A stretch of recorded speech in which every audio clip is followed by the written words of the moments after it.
Hi, this is Mark Arnold with another episode of Fun Ideas Podcast. And today we're going to talk Crazy Magazine. And I have my co-author Mark Slade here. And since I co-wrote the book with Mark, I'm having Kamden Spies come in to ask us questions rather than me ask questions about myself. A little less egocentric, I think, maybe. All right. So take it away, Camden. This is less egocentric, yet I think I've interviewed you 4 times on this Yeah, but I podcast. mean that's kind of why. I mean, it's like if I interview myself, it's kind of weird. Anyway, so Um, um, but now my first question, by the way, is let's start off from scratch by saying, why did each of you do a book on crazy? And Mark, I'm going to ask you, Arnold, I'm going to ask you this because you're both named Mark. There are too many of you named Mark. Okay, so Arnold, I'm going to ask you this. I'm going to be like your high school gym teacher. So you, Arnold. So so I imagine this seems like a series of you. This seems like an in sequence series right now. So is sick next before I start? sick might have a bit of a difficulty to be made, which I have no problem discussing. Mark Evanier, another Mark, has tried to help me get sick underway, but the stumbling block is the Simon estate, particularly Jim Simon, who thinks the sick material is much more valuable than it actually is. So he wants little Mola to do the book. And so that kind of stumbles it when we're writing these things because neither of us have a lot of moolah to do these books. So, will it ever come out? It's possible. Will it come I out I, soon? I No. will say by the way, I will say I have these the you I'm sure Mark Arnold, sorry. Do you have the book The Best of Simon and Kirby that they did? Where it has a Yes. whole chapter on the humor. You have that Yes. book that Titan came out? I have that Yeah. book too. It sold really well, I know. Yeah. And that's why they want money because Yeah. that book sold well. Yeah. But I don't think Sick will sell as well as Captain America. But but but It's like, but no, but that book didn't. But the other books that they've done didn't sell as well as the best that first best of yeah, either. I don't think the I'd imagine the mainline yeah, comics didn't sell as well as yeah. But the best of one had everything in it, even the Marvel stuff and the DC Yeah. stuff. But that's why Mark Evanier is involved because he's worked with the family before, and Yeah, Mark. That's he half can the get reason you like he the can get book. this underway. So I'm not worried about it. It's just not either of our top priorities. So is it the next one? Probably not because even Mark Slade and I are working on another project, which we'll probably mention somewhere along the line on this Is it interview. is So it is it a, is it a whole book on the two issues of Trump? and no. A whole two series. I want two parts, Mark. Well, wait a minute. They had Annotated like someone. material for a third. I have the Dark Horse book. Anyway. All right. Um. All right. Now, now for crazy, I was going to ask why crazy? Because Mark Arnold, you've written articles about crazy before. I know. Yes. And some of them appear in this book. Yes. Now, crazy. Why was that just your next step? Well, you've done Mad. You've done what's that Simpsons gag? You've done Mad. You've done that. Create crack. Now Well, just I did go to Crack the first, and pilots. then I reluctantly did Mad like a decade later. So Yeah. at this point, I said, well, I should probably complete the trilogy and do Crazy. It's somewhere along the line, I was going to do National Lampoon, but then the thing is, a whole slew of Lampoon books came out, and I said, it's like, so that one's kind of off the table right now. And then, yeah, I always wanted to do a Crazy book, but I didn't know when I was going to do it, It, but yeah, so Crazy seems like the only successful Mad copycat that came after Lampoon. Is that right? yeah, I mean, if you're counting years and number of issues, yes, it was the most successful run. Yeah, Yeah, I'm definitely counting years and number of issues. yeah.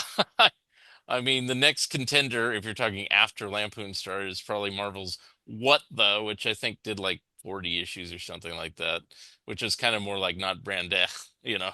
Which we're going to So talk about both those here yeah, too, yeah, okay. because they're kind of similar, kind of not. Which I have to also, by the way, before I ask this, let's just start with the basic question.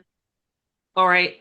Now, I'm going to ask this bluntly. I know that Stan Lee is this controversial character in comics. Mark, you and I have talked about this. Very first thing when you open up an issue of Crazy, it says Stan Lee presents Crazy. Now let's take this out of the way. Did Stan Lee ever do anything for the second, I guess the third iteration of Crazy? You mean this magazine? Yeah. Yes, there's articles written by him and solely by him. So it's so you can't have a Ditko or a Kirby saying I rah, rah, rah," well, they were photographs, Which, and so yes, which, by the way, yeah, isn't that what killed all of Kurtzman's projects, kind of a little bit? Fumetti? Be, No, no, no, no, no, but it didn't didn't some of Kurtzman's projects kind of get almost killed by the lack of like the over reliance on photo comics? no, no. What killed Kurtzman's thing? In the case of Trump, since you mentioned it already, Yeah, that's what. Trump was killed because Hugh Hefner has said this, and it's even mentioned in the book. I gave Kurtzman an unlimited budget, and he overextended it. So basically, he spent too much money, and Playboy was having a little bit of a money crunch at the same time because Playboy wasn't that old when Trump came along as a secondary magazine. Like if Kurtzman decided to do Trump in the 70s when Playboy was like way up here, it probably could have been funded for a decade, without Hugh Hefner saying anything. But the fact that it was only 3 years after Playboy started, and Playboy was having its own difficulties with censorship and blah blah blah and money and blah blah blah. It was easy to say, "Well, I'm going to keep my established Playboy magazine and get rid of all the excess weight." And he cut off another magazine that he's also doing shortly after that, an entertainment magazine of some sort. So, Playboy Yeah, was his solid, you know, project. So anyway. and but I know that what was it Jaffe said one time in an interview it was that if we let Kurtzman go by himself, the reason that Mad worked, if we let Kurtzman go by himself, everything would get boring or something like that. Possibly. To continue with Kurtzman, because the inevitable thing was, what happened next is he did Humbug. Humbug was a privately funded thing, and they just ran out of money. He got Jack Yeah. Davis and Jaffe and everybody to pool their resources, but it just wasn't selling that well. I mean, the hardcore fans was buying it. And then when it got to Help, Help came along with Helpless. is Warren, James Yeah. Warren. So, it is almost a similar situation to like Hefner and Playboy. It's like the only thing he had going at the time was Famous Monsters, really. I think he had Spaceman and Wild Western Tales or something like that too, but his main title was Famous Monsters, and he was If still years away from Creepy and Eerie and all those things. When Creepy and Eerie took off, he was kind of like Warren was kind of like, well, I don't need this which slow selling Kurtzman thing anymore. And so he cut it, about the time that he started putting Warren Creepy and Eerie. So, Warren's Warren's I will say, can I give a plug for myself by the way? okay. By saying Warren's entry into comic books is now a website I just built. Oh, cool. It's because his interest in his introduction to comic books had to do with the World's Fair, Right. and it's a whole page of the website I built. Yeah. And that And happened after Help started, but before Creepy and yeah, Eerie. So, in that little window there. and and and in fact, the Warren Companion has a whole chapter on that book, which I Right. was able to include in the website now. Hmm. Now, now, Mark Slade, how do you get fit into this picture? Because Mark, you have written all the other books solo. I guess all the other books that have to do with this kind of thing. What But do you mean? How do I fit into it? now, I, how do you come into this picture? well, I did the Marvel Bronze Age interviews with Marvel creators with my other two partners, Chauncey Allworth and Lothar Tuppen, and we got it published through Media, Bear Manor Media, and I sent Ben email asking if he wanted a book on Crazy Magazine, and he said, "Well, that's weird because I just got an email from Mark Arnold."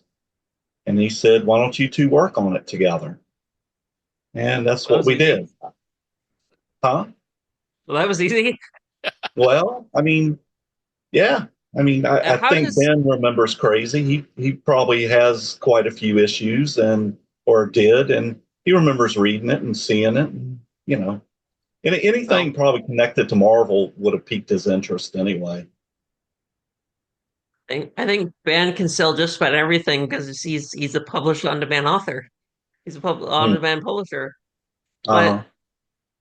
but now, how does the work get divided? By the way, Mark, I know you've done plenty of projects. You both have done plenty of projects with Mark. Is this the first one that has any sort of resemblance to a comic book that you've done with somebody else? But I know you've written a bunch of music books with somebody else. Yeah.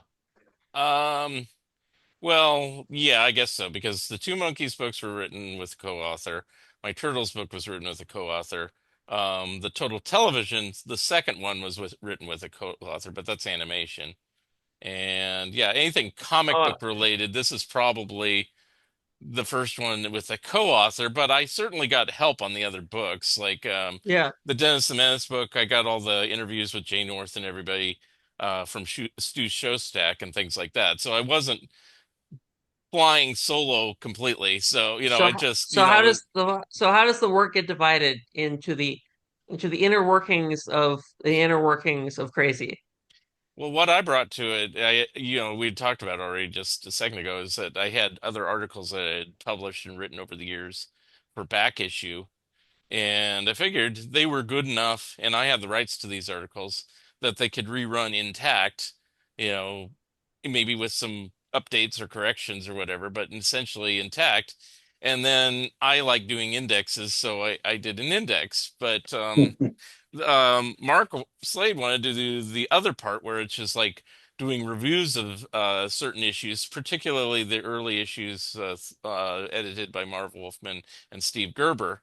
And I love those issues too, so I was all for it. I was saying, hey, yeah, that's the part you can do. And after those eras, he picked select issues from Paul Lakin and Larry Hama, to do. And I occasionally would put my own uh, points in there, like I got a letter published in Crazy number 57, so I said, oh, I want to write something about that, so I stuck that in there. So, you know, just little things, but Mark, Plus, we it both, pretty much was split like that. yeah. can Plus, I we ask you both both? got interviews. We both got interviews from Oh yeah, people. Can I ask you both questions about the interviews? sure. So, Mark, you've had Mark Slade, but how many books have you written, by the way? I, I don't know. I mean, Because quite a few. You know, because I Mark, mean, you've mostly had fiction. plenty of your books turned into audiobooks. And Well, it's maybe like three or four. both of you have, but if because Mark, I know Arnold, you've never been happy with your audiobooks. I know you've said that many times to me that you're just never pleased Yeah, with how they're done. yeah. Well, So there's two. why wouldn't Well, okay, go so ahead. why wouldn't something like this be transferred to an audiobook where you could just use the interviews themselves, kind of like a I don't particularly like audiobooks because of the lack of financial remuneration from them and the fact that it takes a lot of time and effort to do them, cutting out all the slurred words or the mistakes or Well, that's whatever.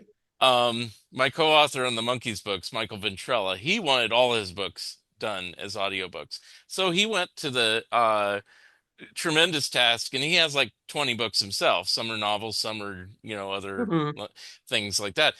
He went to the tremendous task of recording all the audio for all his audiobooks because he wanted to be the author reading them. And afterwards, he got pissed. And I said, why are you pissed? Because I was going to follow his lead. He said, well, they put it on Audible and people get free credits. So I'm not getting a dime from this. And I spent all this time and energy recording all these audiobooks and, for nothing, basically.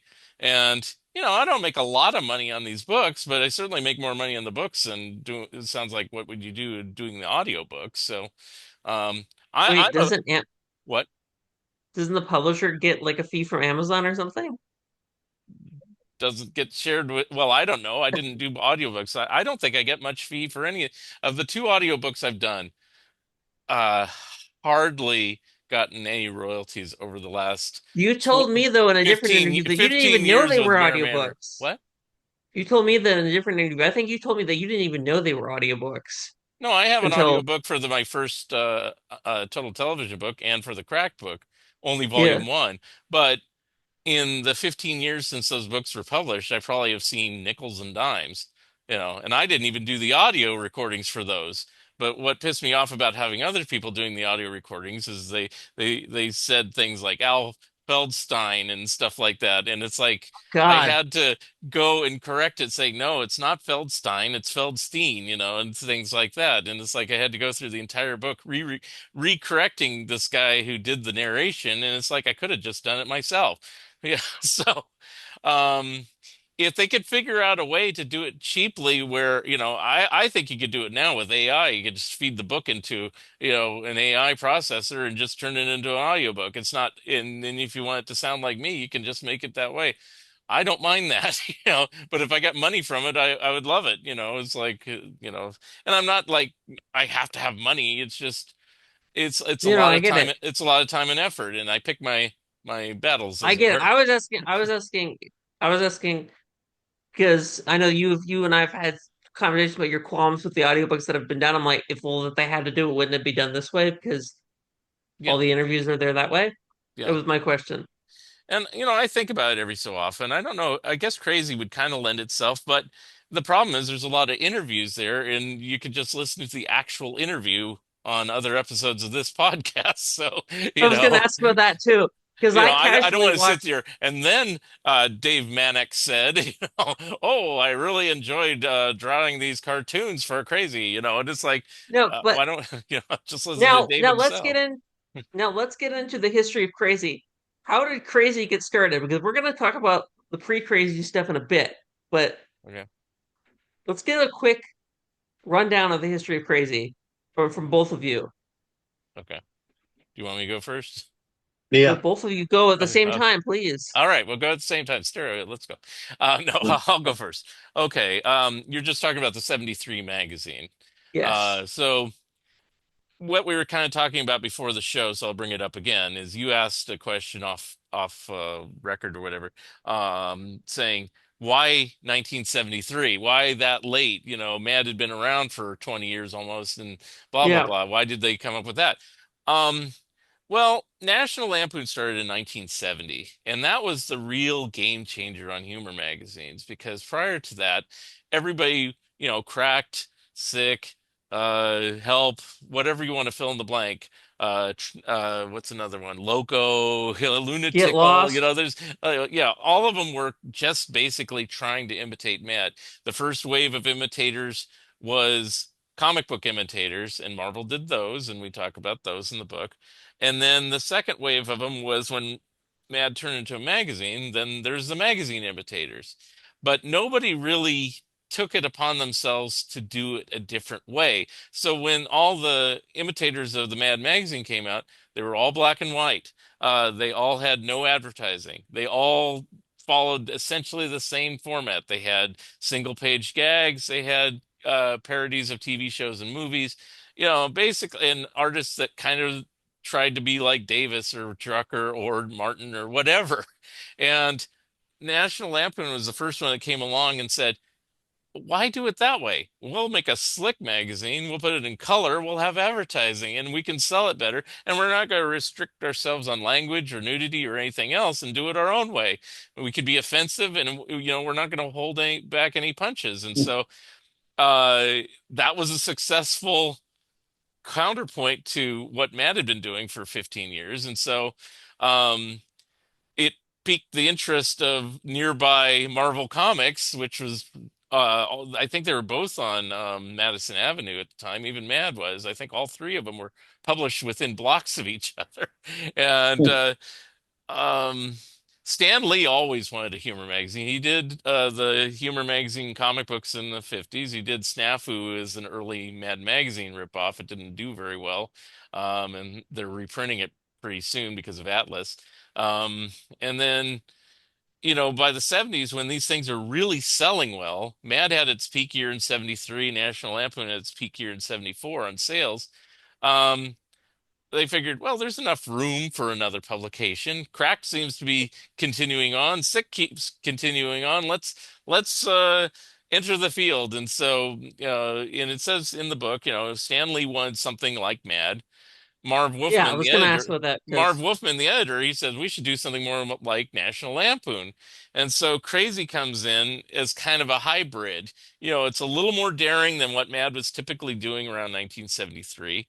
But it didn't go all the way. Like they made fun of things in National Lampoon, like the photo funnies, but they didn't have actual nudity, but they hinted at it. They'd have the girl take off her t-shirt and there'd be another t-shirt, or they'd have her take off the t-shirt and her hair would go in front of her breasts and say fastest hair in the West and things like that. So, you know, so they would be daring, but not, you know, being offensive, and it's funny because it wasn't part of the comics code, but they just kind of felt, let's steer clear of being too offensive. But there are things in Crazy that did push the line. We'll probably talk about them if, but so wait, you said the comics scope, but by 73, wasn't the comics scope pretty much dead? no. No, Well, Comic oh no, yeah, Scope you're went not to at right. like all. early 2000s, so Yeah, Yeah. yeah, but yeah. I it was mean, it didn't really start changing until mostly until like Stan Lee published that Spider-Man story that had yeah. a heroin addiction without the comics code on it. Uh, and then there was other things, restrictions that were lifted, like monsters. You can do all kinds of monsters if you wanted. And even Marv Wolfman's name came up as a problem for the comics code. What was it, in 68 or 69? Because they thought it was just a pseudonym. So yeah, the comics code was still present. They had problems with it in the 80s even. So yeah, Now they didn't have to follow the code. I mean, there's no code no, on it, but if you read Tony Isabella's interview, he said they still kind of acted like there was a code in place on Crazy, somewhat. But they did go. They were pretty daring on a few things they did. It's like yeah. and Well, I think some of the political satire was a lot more biting than what Mad would do in the 70s. I mean, I think Mad had a lot of good political satire in the 70s, but they didn't really attack anybody in particular Right. necessarily. Crazy seemed to like Jimmy Carter a lot more than Mad did. yeah, They did. They did. yeah, Well, that was Paul Laken era. yeah, So he was probably just seeing what was the most popular thing he could latch on. yeah. So Jimmy Carter was that. Yeah. So On the earliest issues, yeah, they did a lot of Nixon stuff. Mad did yes, its share of Nixon Watergate stuff, but Crazy like hit it out of the park. I mean, they did, yeah, whereas Mad might do a poster on the back or put a cover gag or something. Crazy would do article after article. There'd be Nixon land and politicals and Yeah, and I mean, Watergate yeah. graffiti and The all sorts of the things all in the same issue, so yeah, the well, crazy wasn't Watergate was all over Marvel and in plot wise because Captain America, obviously. yeah, yeah. I Yeah, mean, his yeah. back in those days, there was Watergate on everything. It was like, there's even Watergate magazines. I have some of them, and Marvel even published a couple that were kind of crazy related, but not really. It's like they'd take photos and put silly captions on them, and it's like Watergate Mania was the name of one of the magazines, I think. And I have one called Nixon Cockeyed that was not published by Marvel, but they had oh a lot of, it was hip to do to make fun of Nixon and Watergate. That was just a hip thing. There were comedy albums about it. You David Fry did comedy albums. Richard Little did yeah. comedy albums. Who else did comedy? Everybody did one, so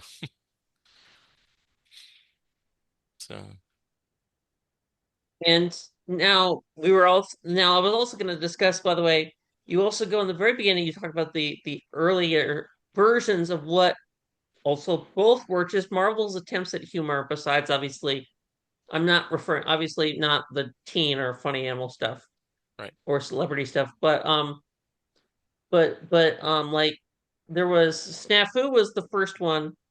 Well, really there was the well, you talk more, but first you talk about the very first Crazy magazine, Yeah. Well, and then the second one, which was just reprints of the other one, so and Mad was a comic book in 52, and then by 54, every publisher put out something that yeah, there was Bug House and and Get Lost, Flip, and yeah, every publisher had at least one book. Marvel took it to the extra length because that's the way Marvin Goodman kind of worked. If one's going to succeed, why not do two or three? And so they yeah, did Crazy, Wild, and Riot in quick succession, and they even overlapped publishing schedules. It was kind of nonsensical. He should have just done one, but you know, they had to, saturate the market, that, get it while it's yeah. hot. If a war book does good, let's put 12 of them out there. If a romance book does well, let's put 10 more, it's like whatever. So they couldn't That let it, was you know, obviously that was the whole Marvel strategy. Just whatever's selling well, we're just gonna put out some it looks yeah. fairly similar. Yeah, certainly back then Marvel was not a leader. They were a follower, Nothing necessarily wrong with that, but I mean, it's like if you're a follower, you're not going to have the great success. It's better to be an innovator like EC was. Yeah. So, And now, do you think now one of the things I have to ask though is, do you think that there is but well, I have to, by the way, ask. There's when I was looking at through the history of Crazy, I also just looked in the comics, the Grand Comics database things. A lot of Crazy is reprints of other stuff. well, So up are to you a talking about the certain point, magazine? yeah, the Yeah, magazine at some yeah. point. Well, what Crazy did that was different than Mad or Cracked or any of the others is they incorporated their super specials within the regular numbering. So Yeah, they were a monthly book, but actually they were like Mad. They were only published 8 times a year of all new material. The other 4 issues were super specials that reprinted stuff from earlier stuff, except for some chintzy insert. They didn't have the good inserts yeah. like Mad did typically. But like later on or early on, they put like I think one issue they put. Which by the way, I like the idea that they put "Hey Look" in there, Yeah. and there are people who say that I think that would be Harvey Kurtzman's only credit on Crazy, right? Yeah. Yeah. Which I like it how if you look at the description of Crazy, Harvey Kurtzman contributed to it. I'm like, I mean, Yeah. kind of, Well, but Marvel owns that stuff, and so even when they yeah, reprint Hey Look and the Mad reprints, because the early issues he put some Hey Looks in there, they have to go to Marvel to get permission to run them in those EC reprints. So, yeah,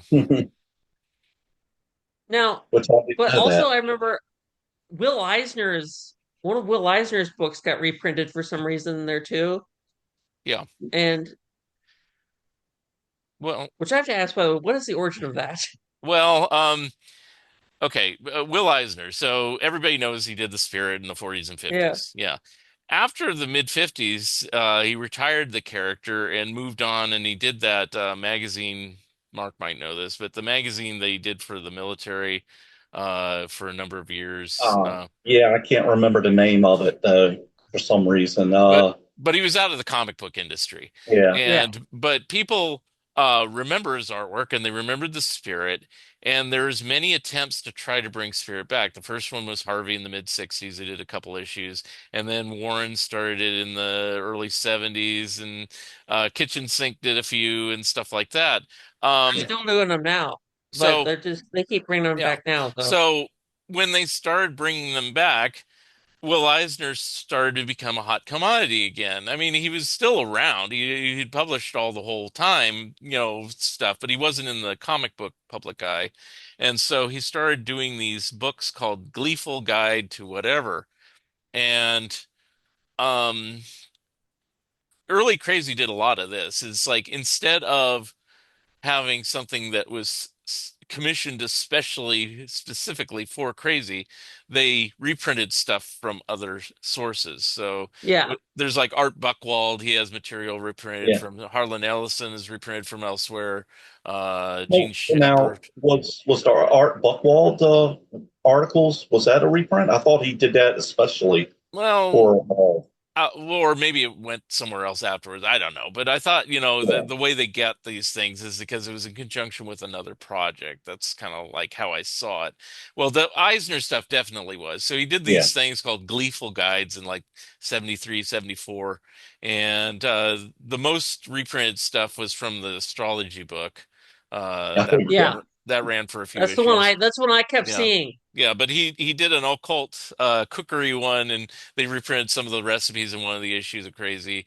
He did a Talking to Plants book, and some of that's reprinted in Crazy. And I forgot the fourth one. It's Statistics and Facts and Figures or something like that. And so all of it was kind of reprinted a little bit, but the astrology stuff was reprinted numerous times.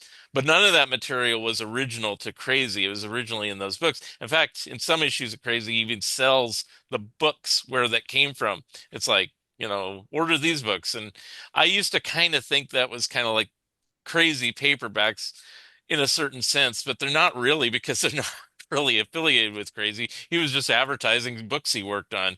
Yeah, so I don't know. So now I have to ask you, by the way, now we have to discuss this. Now, this is the biggest note on my thing. More than anything else, we got to discuss what's behind you. But for anyone that's listening before they bought the book, they want to know about one thing, and that is Obnoxio the Clown. Well, the cover is from there used to be a fanzine called the Comic Reader, and I don't know how long they published. They started off as a little tiny digest-sized little thing in black and white, but by the 70s and 80s, it was a larger comic book size thing and full color covers and some color on the inside. I have Um, some issues. Mark Evanier contributed artwork to it. Don Rosa did some of his earliest work in it. And the cover behind me was actually one cover that we just used because all that stuff's in the public domain now of a Boccaccio that was on one of the issues. I forgot the number, 154 or something. It says it in the inside. And then we tweaked it a little bit because years ago when I did the Cracked magazine book, Mort Todd gave me, oops, this way. Mort Todd gave me this image of the Nebbish, Crazy's other mascot, and he wanted me to use it in the Cracked book. And I said, why? He wasn't in Cracked. And so I just saved the image. And then when it came around to doing this, I said, hey, we could sneak in the Nebbish Yeah. part into this artwork of Obnoxio and have them both there. And so it kind of works for Well, that. tell him what my original idea for the cover was. I don't even, Remember? It I was don't even. Time Bandits Oh, cover. yeah, yeah, yeah. I don't Wait, know if you you have it all have on to here. explain this to me. Yeah. Let's see if it's in the book here. It's Issue like 80, 90 86. 86. Oh, Yeah. okay.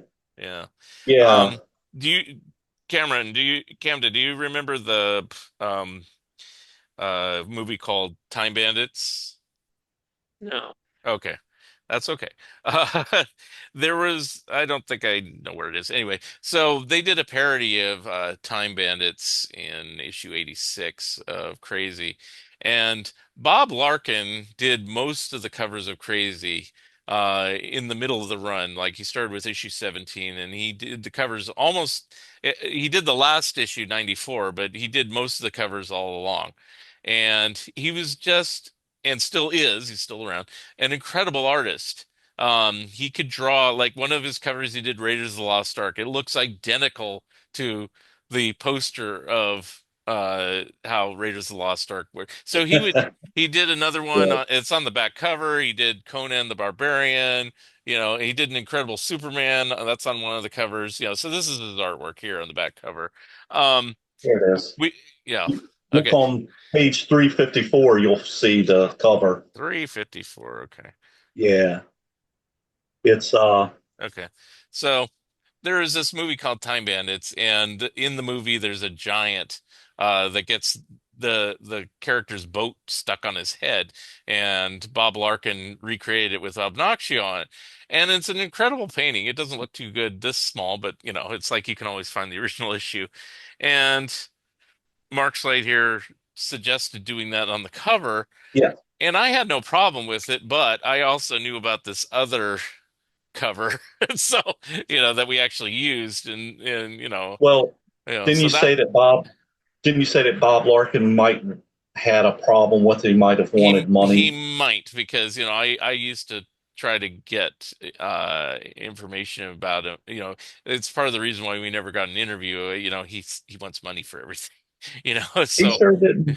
He sure didn't mind commenting every yeah, time yeah, we I noticed that. posted. Of course, he did after the Yeah, book came out, but anyway, and he yeah, may have softened his stance. When I used to he approach might have. him, it was a long time ago, because he didn't do just artwork for crazy covers. He did a lot of the Marvel magazines. He did Planet of the Yeah. Apes covers. I can't think of the Tales from the Zombie, whatever. All the different Marvel horror magazines that were done in the 70s. He did at least one or two covers. I'm sure he did Didn't he? Savage Sword of Didn't he do Conan some too. Newsweek? Didn't he What? do some Newsweek also? Yeah, but I was just talking about Or like Marvel. that? Yeah, he did Yeah, Rampaging Hulk and the Hulk, yeah. things like that. So, he was a hot artist for Marvel there for a long time, and yeah, he's one of the few at Crazy that would rival anybody at Mad. If Mad was able to secure his services, he probably would be one of their artists now, but they never used him. They got different artists later on. So, anyway. Now, one of the things you should talk about though is what is the origins? Like, if you could brief it up, what is the origins of Obnoxio the Clown? Well, that's Larry Hama's Hmm. creation, and pretty much his alone. I mean, I think Paul Kupperberg, or Alan Kupperberg, excuse me, Paul Kupperberger's his brother, who's a writer, but Alan Kupperberg, the one who drew this, helped Larry Hama kind of flesh it out and make the definitive Right. design. But it's really Larry Hama's creation, because in his opinion, and it's all in the book when we interviewed him, is like he just thought the Nebush was kind of lightweight. He Yeah. didn't do much. He just kind of Right. observed things, and he wanted just a character that had a little more bite to it, and I think he succeeded. Yeah. I think he was Which right about that. He was right about that. The Nebbish really didn't do a whole lot. He was just kind of there. And I mean, they actually did a story with him, didn't they? They did like three or four in the early days Of the of net of the Nebush, yeah, yeah, of the yeah, Nebbish. yeah. Mhm. So they were Yeah, Yeah. they did. trying to make him into something, but Alfred it, E. Newman appears in one of the Nebush stories when I was looking over. He appears yeah, in several of them. yeah. Alfred Old Man. Yeah, yeah, Yeah. but they show them all as old because, they're the humor magazine mascots that have been around for 20 years, and Yeah.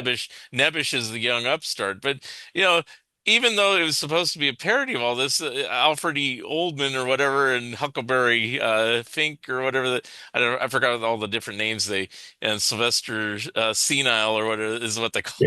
Yeah. They came across as actually funnier than the Nebish, and it was supposed to be about the Nebish. So. Exactly. And now, Mark, I must ask you about this. And Mark, you know what I'm going to ask you about when I refer to the issue Crazy number 8. Which Mark? Okay? Which Mark? Either of us Arnold. can. Okay, because Mark Slade can answer too. But Yeah. But you um, know why, I yes, imagine. it's the infamous issue. But this is where I was talking about, where they'll push the That was my limits. introduction to They Crazy, by they the way, will. finding that on the internet years and years ago. Well, I mean, this is where they tried to push the boundaries like a National Lampoon. They did Casper the Dead Baby, which is a total origin story for Casper. I was a huge Harvey fan, still am, but I mean, it's like, I was when I saw that, I said, this is like my favorite magazine. I love this.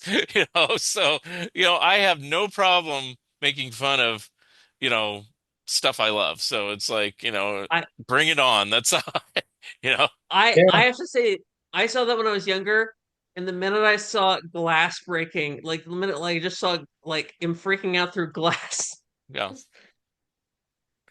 Well, So they sorry. also did in issue 8. They also did Police Story parody, which is a old police procedural. TV show, and it was dead on the way they did that. I mean, what the splash page, the main character shoots the a suspect right, Yeah. right in the police squad. So you know, Another thing I like in that issue is, and we talked about it a little bit, is they did Saturday morning TV, and yeah, they actually had people like Willie Ito who worked for Saturday morning cartoons doing like karate chop suey instead of Hong Kong Fooey, things like that. And they did parodies of all the different Saturday morning shows at the time, and they were only like one page gags, but they were really funny. And they had like there was this motorcycle character called Devlin, and I think if I remember correctly, he's smoking a doobie, and yeah, things like that, that they would never have on Saturday morning, but it made the story funnier. Um, but Karate Chop Suey, this is Willie Ito doing, which at the time I didn't even know he was Japanese descent. And he made it, it was already, kind of questionable if it's, stereotype making fun of Asian people, you know, but he drew it the next level, put big thick glasses and buck teeth and, one of those triangular hats and everything. And, well, yeah, so Willie Ito can take a joke too, and yeah. give them. So there we go. Well, even in the premiere issue, they made fun of kung fu, Yeah, and the way they did that. Well, and what was it? Issue was it 7, issue 7? 7. They came back with it, Yeah, but I think that first parody was a lot better because they had they had it where he meets up with doesn't he meet up with Cannon, and he also meets up with Matt Dillon from yeah, Gunsmoke, which yeah, is hilarious because it's supposed to be a western, non-violent, yet it has tons of violence right. throughout the show. Yeah, Great show though, but yeah, the parody also is like he's a white guy playing an Asian guy.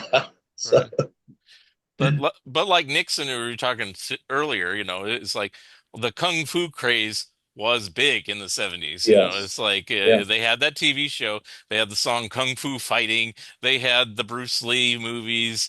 yeah. What else was out there? Just all sorts of different things. Well, Hong Kong Well, Fooey, and you Marvel know. had their Oh yeah, magazines, the Hands of Kung Fu, and right, right. tons of that going Yeah. on. Yeah, and Master of Kung Fu, Shang-Chi or whatever his name is. Yeah. Yeah, And those things ran for years, so I yeah. mean, it was popular stuff, so but anyway. And um, in fact, and that now the other thing I was going to ask is issue one. I know that Cracked did several issues where the covers they referenced Mad right on the cover. Mhm. Is that the only Mad copycat that issue references Mad right on the first issue of the cover? I have to think about that. No. One of the super specials is number 30. It shows the Nebbish reading uh a Mad. And then there's a crazy super special that was outside the regular numbering. It's just called Crazy Super Special Summer 75. That one shows the Nebbish sitting amongst a big stack and pile of Mad magazines. And it was Nick Cardy who drew that cover. And he Yeah. actually drew, surprisingly to me, cover images that actually appeared on Mad. And then the joke, not that there's really a great joke, is the Nebbish is reading crazy amongst all these Mad magazines. So, yeah, they did reference Mad on occasion. So, yeah, that was a good example. But was this the first? Was this the only? What I was also asking is this the only example of a Mad? Basically, what is you could technically call it a Mad ripoff in a way, right? Yeah. Uh, referencing Mad on the very first issue because Cracked referenced Mad on the covers. Um, like you wouldn't see. Obviously, none of the '50s publishers did it. I don't think on the very first issue. Oh, yeah. Uh, yeah, the only one I could think of that did it similarly, and that was years later, is Wacko number 1. They had this.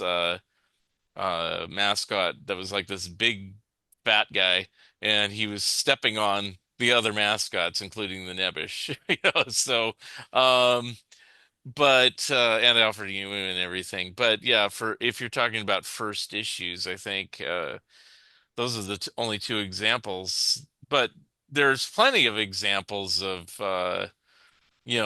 comparing to Mad or making fun of Mad things in a variety of them. There's a Yeah, there's book. stuff that goes back to the 50s doing Oh it. yeah, there's a hardback book. I'm sure you've seen it. I think it's called Yeah. Madly Yours or Remember, whatever. remember, That Mark, that you and I interviewed, I interviewed you about my um Slade. I got confused, you guys, because this is really hard because y'all are both named Mark. Mark Slade. So I did a project where I had to data mine and data code something for a class on digital on comic books and their readers, where I had to data code, basically encode and compare through coding, and I compared two parodies of the Raven by in Mad Magazine, and I basically encoded it panel by panel, and then I had a history of Mad comparing Mad and its parody ripoffs, and Mark Arnold was part of was the only sitting panelist in this thing. Oh, Okay, okay. and we basically went over a whole parody of Mad. And Mark, I have a quick question for both of you. Mark, you remember one of the conversations I asked you about was about how much of the I think actually I interviewed you while you were doing your crazy book, I think. Because yeah, this would have been last semester, right? yeah, yeah. Not last semester, around last year, around like June of last year, Yeah, May of because last year. because the So Mad book came out, and I did talk about I was working on the Crazy book. So yeah, we did yeah, discuss it a because little you bit. the Mad book had just come out. Right, right.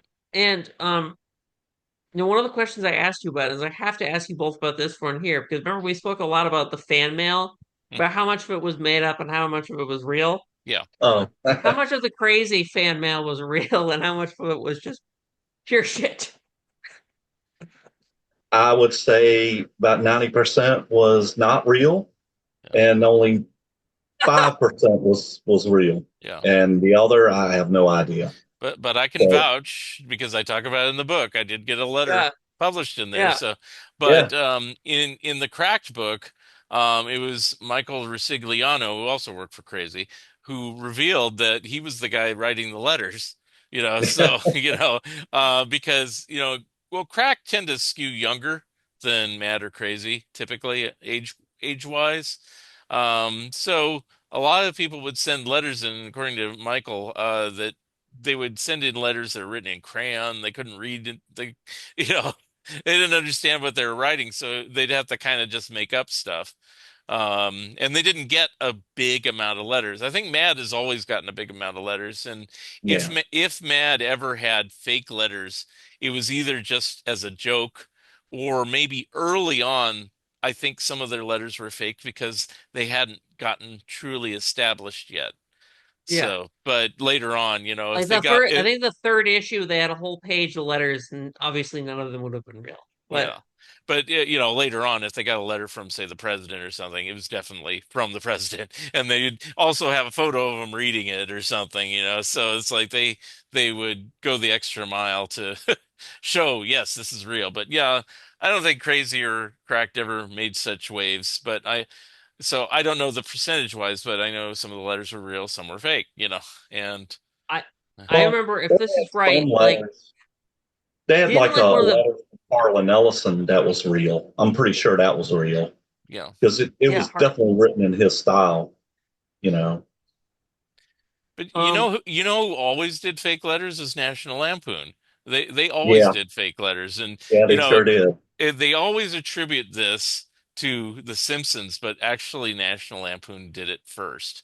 Yeah. They had this letter that said, "Sirs, before I died, I was Richie Rich, Casper the Friendly Ghost," and that was yeah, about 10 years before The Simpsons ever did that joke. So it Right. had been around. which Uh, begs the question, did a Simpsons writer write that? Because there's a lot of Lampoon I don't know writers if that there's worked a at the Simpson. Simpsons. I don't think it was a Simpsons writer, but I think it was a National Lampoon reader who became a Simpsons writer, read that Huh. Yes. and figured. nobody's going to remember this letter. I can steal that information. And, now it's comic book lore, but I knew it way back when I first saw that in Yeah. Lampoon. I said, yeah, he does look the same. But that was like in 1978 or something. It wasn't in 1995 or whenever Simpsons did it, so I'm like, whatever, you know, you know. By the way, I have a quick question. I've heard two different stories that there's no connection, there's a connection. What is the connection between National Lampoon and the Harvard Lampoon? Um, Well, mhm. Harvard started it actually, right? Yeah, And most of the guys who ended up writing for National Lampoon were students there. So, yeah. Yeah. yeah, that's the And, connection. and you know Harvard Lampoon enough that they don't in the old days they don't do this so much now. They usually just do Harvard Lampoon now, where it's just about a subject or something like National Lampoon did. But in the old days, they would do parody magazines where they'd parody Playboy or Mm. Time and do it spot on. And so Right. Doug Kenny, who's the big editor writer for National Lampoon. He ended up writing Animal House and Caddyshack and things like that before he died young. Uh, After Harvard Lampoon and before National Lampoon, they did a Life magazine parody, and it's the full Life magazine, big magazine. It looks like a real thing, but it's a total fake. And so that was like the steps going towards that. Apparently, National Lampoon had to get permission to use the title Lampoon, and there was always that permission throughout the magazine's run that the title National Lampoon, the Lampoon part was used by permission. What you may or may not know is since National Lampoon stopped around 1998 as a magazine, is after that they revised that agreement so that National Lampoon can use the title Lampoon on anything but a magazine. So that's why you see all these cheesy films that say National Lampoon presents, but you don't see a magazine anymore because they don't have permission to do a magazine anymore. So there ain't going to be one. Yeah. So, but it I it think I stopped think it that's why stopped I selling. never I Yeah. think that's why growing up I read a lot of just random stuff of crazy and mad that I'd find. I think the idea of National Lampoon turned me off because I remember all those cheesy, horrible movies. Yeah. Well, Well, a couple of them, or well, the first ones were good. yeah. The Yeah, first ones were I'm good. agreeing with that, but And you could say that about the magazine. The first ones were good too. You know, That's true. That's I true. mean, this is another Mark. Mark's very large National Lampoon website. Go look it up. He talks about every issue from 1970 to 75. I Um, think I've run across it. Yeah. I beg to differ. I think it was good till about 1980, but to each his own. But after the 80s, it really got bad. And it's like it was just a shadow of his Uh, former self. I So, you know. and I yeah. imagine Drew the Friedman crazy says now something about it. Drew did the Friedman, the artist, he talked about it. He said that he worked for the magazine when they decided they weren't going to be funny anymore. now I imagine that all of these publishers had like an opportunity now to like to treat to treat National Lampoon as the Harvard magazine, the elite. What do you mean? Just I mean, one came from Harvard and the other one's okay. Sorry. I'm getting strangled by my dog. Okay, go ahead. Go ahead. um skip that question Okay. because I was also gonna but I must ask by the way about Marie Severin. Um Mark, did you ever interview Marie Severin for your other book? Because obviously Marie Severin had a stake in Mad, but so had you ever interviewed Marie Severin before either of you? Because she had a No. big part in Crazy. Yeah. Yes. No, I tried. I don't know the reason why. She did a couple things for Cracked, so I was trying to interview her for that. Okay. And she didn't work for Harvey, but she worked for Marvel's Star Comics and did a lot of stuff there. She says the infamous quote that when artist Warren Kremer walked into Marvel to work at Star, she said to I forgot who. There goes like the greatest artist in the industry, and the person that was there was like scratching their heads, like, who is he? Because most people think of the greatest artist in comic books as Jack Kirby or Stevie Ditko. They don't think about Warren Kremer, but that was Marie Severin's opinion, and then I support it. But it's like, um, yeah. So there is a connection, a tenuous connection to all these humor magazines, to EC, to Marvel, to Harvey, and everything else. But it was kind of the comic book industry was kind of small and kind of incestuous. So for a long period of time. I must also have because there's a lot of titles that Marie Severin did that I thought could have made it their own title Yeah, in a way. Like I thought Teen Hulk could have made it its own title. yeah. Arguably, it still could. I mean, they could do it now. I don't know why they don't. They could even make it a more straight title instead of such a silly title.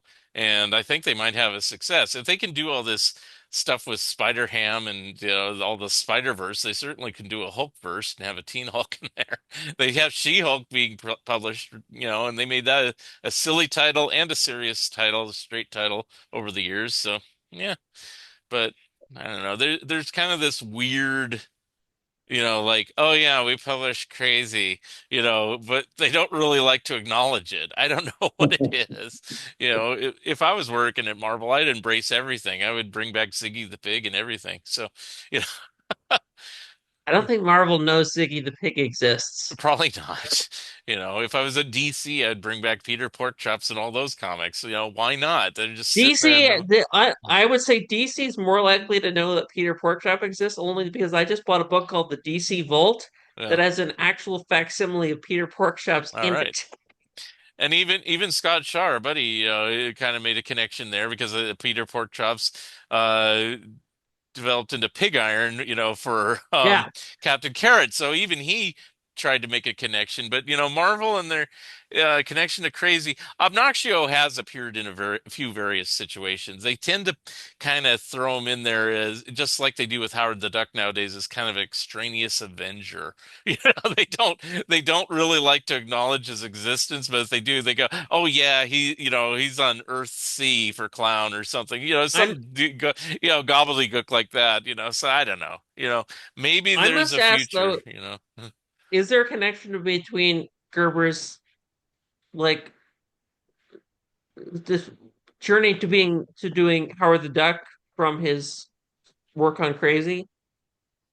Because Mhm. obviously Steve Gerber's probably biggest contribution to Marvel was Howard the Duck, Right. which Yeah. obviously, which obviously, by the way, I must say, at the Jack Kirby panel, the Steve Gerber story at the Jack Kirby panel at Comic Con this year, they had Jack Kirby's lawyer come up, and he was also Steve Gerber's lawyer, and he spent about 5-10 minutes talking about how bad the Howard the Duck movie was, Wow. and he got thunderous applause the whole time. Mm. Well, he's not saying anything anybody knows. I mean, it was obviously it was bad. I mean, me and Mark, Right? we lived it, didn't we? Yes. I mean, it was all out through the '80s where people referenced Howard the Duck, and a lot of people didn't even know it was a cartoon or, I mean, a comic book before. So they'd never read it, and they just figure it was just this Right. terrible character. The But reason why he was talking about it is because the lawyer, I think, is a character also in Kirby's Destroyer Duck. Mhm. ah, okay. I Yeah. couldn't remember that. I read that like a few years ago.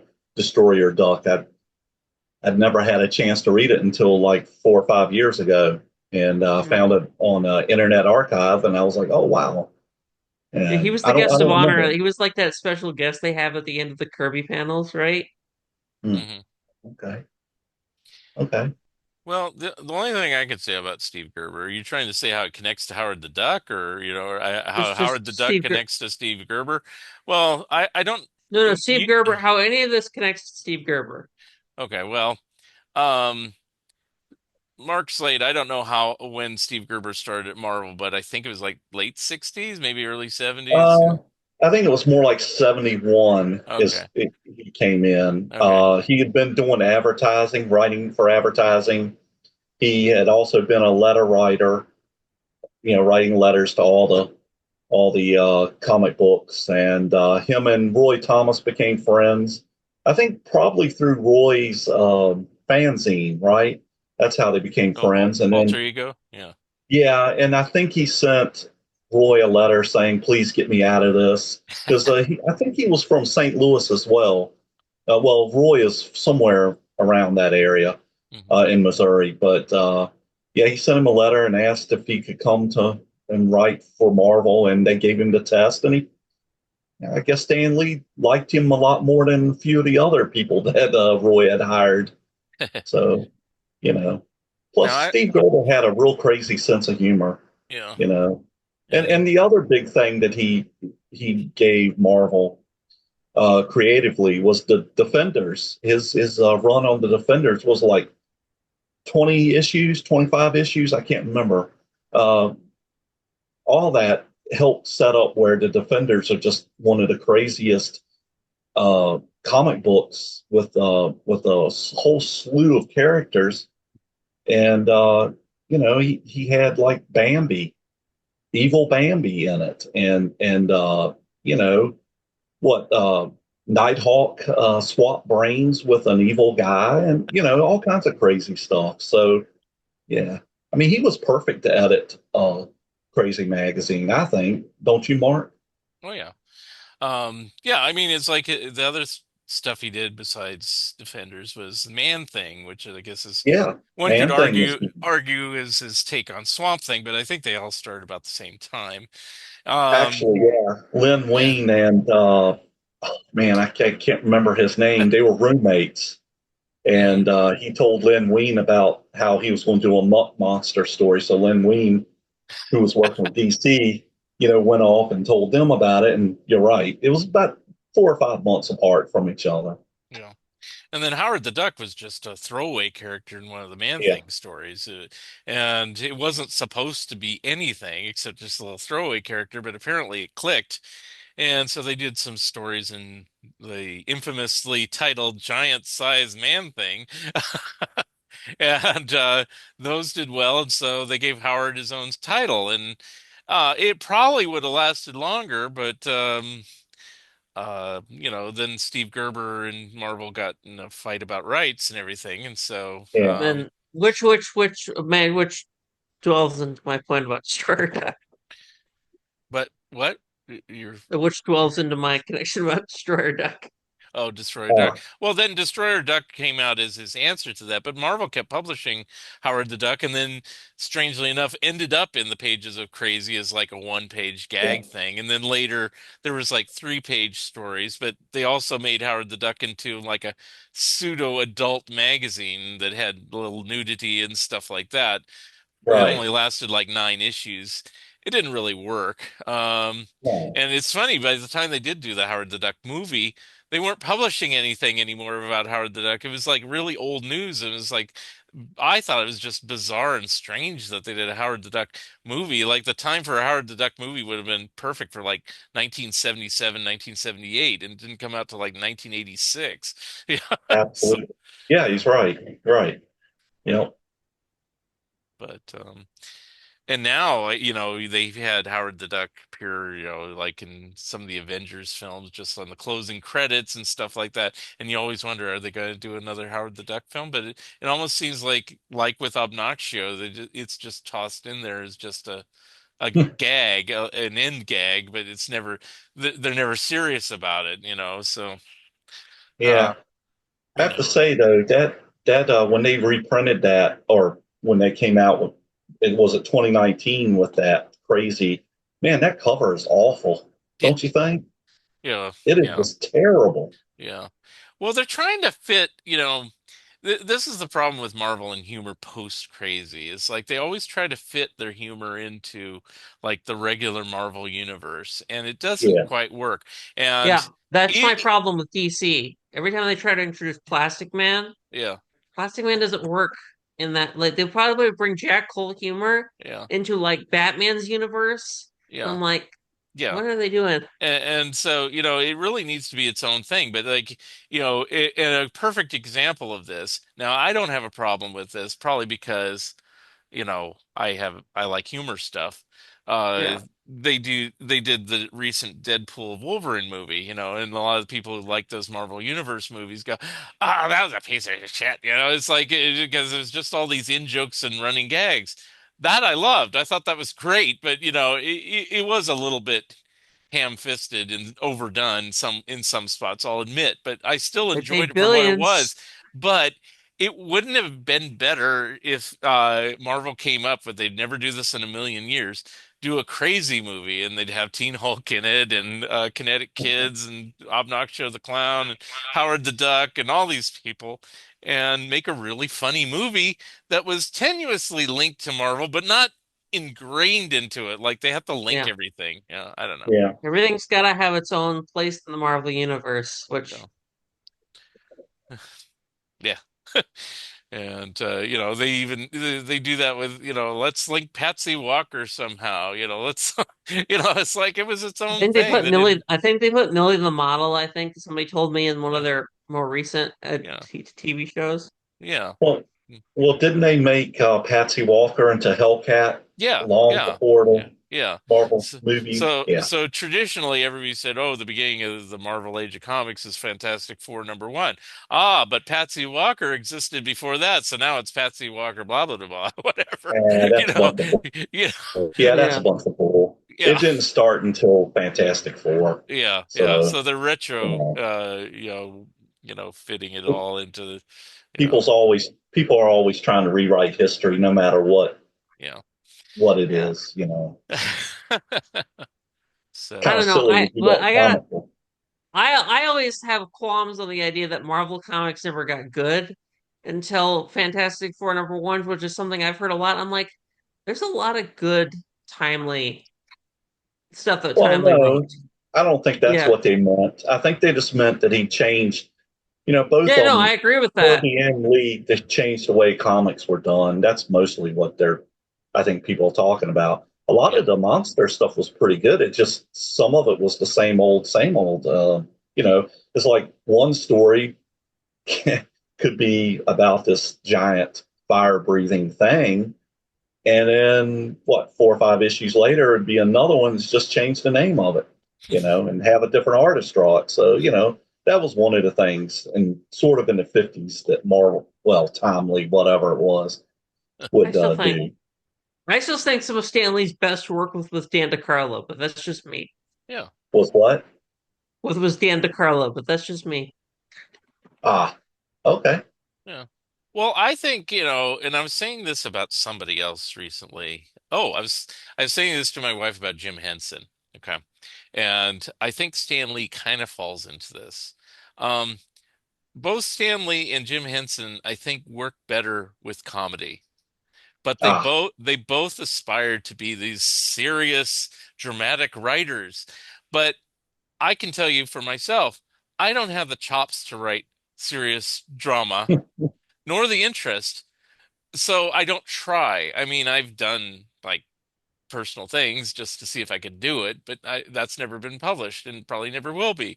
But, Henson kept trying. He wanted to disassociate himself from the Muppets and everything. And I think Stan Lee kind of did that himself. I want to disassociate myself with Millie the model, but you're good at writing that stuff, Stan. It's like, I hate to say it, he had a good sense of humor and My stuff like that. So, my I single don't know. I favorite thought he was good at a lot of different things, yeah, both of yeah, them, yeah. you know. But I mean, my that's what I'm driving at. my Anyway, go. single favorite thing of Stan Lee lore is I think it's in Margie #31, where he decides that he's gonna take his own main character out on a date. And she walks in, she's like, "What the hell have you done with me?" She's like, "I'm tripping over things. People are laughing at me." He's like, "Let me take you out." And then he shifts her for a check. Hmm. Yeah. Well, fellas, I'm gonna have to bail on you. It's getting kind of Yeah. late here, Okay. so Well, we can wrap it up here. So, Yep. um, okay. all right. Did you? Can I finish with one question? Sure. Which is I didn't ask about Dirk McGurk or anything because I know because I listened to actually your Mike Carlin podcast while I was working. and I've listened to a bunch of them while I was working because I'm just listening. Mark, I do listen to your podcast a bunch while I'm working. It's one of my listening to. Yeah, yeah. But yeah, I'm probably one of the people that like that you constantly see the same person over and over on the YouTube page, going pausing and coming back, pausing That's and coming okay. That's okay. Anyway. but now, what do you think? So I didn't ask any of those questions, but just going free for also because those are elsewhere. But mainly, what do you think is the most successful um series of I would say features, but features is gonna be the word I use that Crazy had, like reoccurring segments. Hmm. That were unique to Crazy, you mean? Yeah. Okay, because I would say like the movie TV parodies are probably the best stuff they ever did, but it's like uh I would say Teen Hulk was Yeah. probably the that of something that other than Obnoxio. Obnoxio is kind of like a one note gag and just did puzzle Yeah. pieces, but yeah.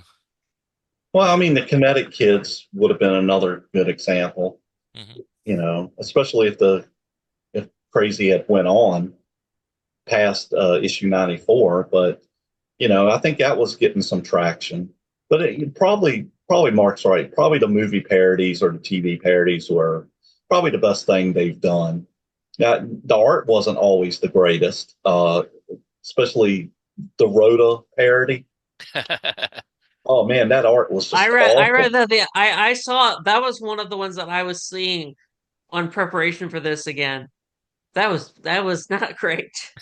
No, I Yeah. mean, they took a fairly popular TV actress and kind of, I don't know, they just didn't. I don't know if he didn't have the right references, or maybe he, I don't know, maybe he was working too hard. Maybe he was working on other things, Yeah. Well, sometimes But caricatures are hard. I mean, you'll yes, see sometimes Jack Davis couldn't nail it. It's like, what? He could draw anything. Well, sometimes he Like right. what couldn't, Al you know. Hirschfeld said. Al Hirschfeld said that characters aren't fun anymore if everyone looks the same. Yeah. Well, Huh. I'll say this though, the couple of features that Bob McLeod did, I thought he did really good, especially Westworld and Star Trek too. I mean, he did really well on that. Hmm. Captured the features, but that was his kind of thing, right, Mark? He said that Yeah. he wanted to Yeah. be a humor cartoonist and not do, the kind of art he did for New Mutants and other books. Right. But he also had told us for the Marvel book, he had told us that the other character he always wanted to draw was Conan. Hmm. And I think Bob could have done that really well. He terrific inker though. That's for sure. Yeah. All right. Well, I guess Great, that wraps it up. great. I will give Mark a quick Mark plug. Arnold, I gotta ask you a question before we end. Well, All no, right. not All right. before we not, not before we end. Not after the podcast is over. We can ask. Okay. All right. So let's wrap it up, and you can ask a question after we're done. But anyway, I'll give a quick plug for the book. Again, it's called "Crazy: The Magazine That Dared to Be Dumb" by Mark Arnold, me, and Mark Slade, him. Yep. Me. And it's available through Bear Manor Media on Amazon, BarnesandNoble.com, many places where you can buy good books online. And I guess that wraps it up, and we will see you next time on another Fun Ideas podcast with me probably hosting next time. All right. We'll see you then. All right. So did that cancel? Yeah, that ended the recording. Oops, no, it didn't. There we go.